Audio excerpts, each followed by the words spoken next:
Family, नमस्ते, प्रणाम, जय माता दी, हर हर महादेव। कैसे हैं आप लोग? उम्मीद करते हैं कि आप लोग बहुत ही अच्छे होंगे, बहुत ही मस्त होंगे।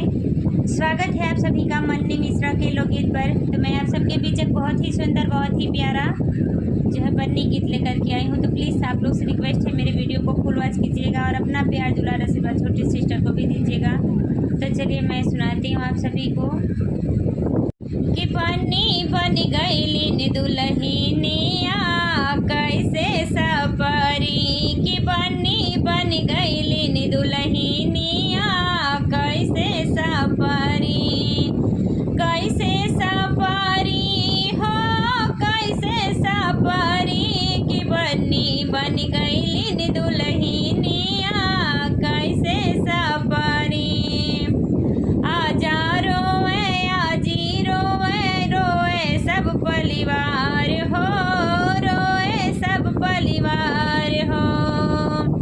कार में बैठ के बन्नी रोए बन्ना जोड़े हाथ, कि अब तो चुप हो जा दुल्हनिया कैसे सपरी, कि अब तो चुप हो जा दुल्हनिया कैसे सपरी, कि बन्नी बन गई दुल्हनिया कैसे सपरी, कि बन्नी बन गई दुल्हनिया कैसे सपरी।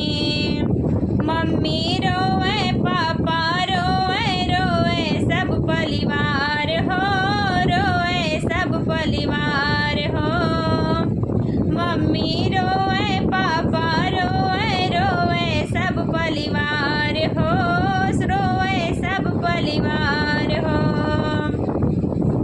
कार में बैठ के बन्नी रोए बन्ना जोड़े हाथ, कि अब तो चुप हो जा दुल्हनिया कैसे सपरी, कि अब तो चुप हो जा दुल्हनिया कैसे सपरी, कि अब तो चुप हो जा दुल्हनिया कैसे सपरी, कि अब तो बन गई दुल्हनिया कैसे सपरी, कि बन्नी बन गई दुल्हनिया कैसे सपरी।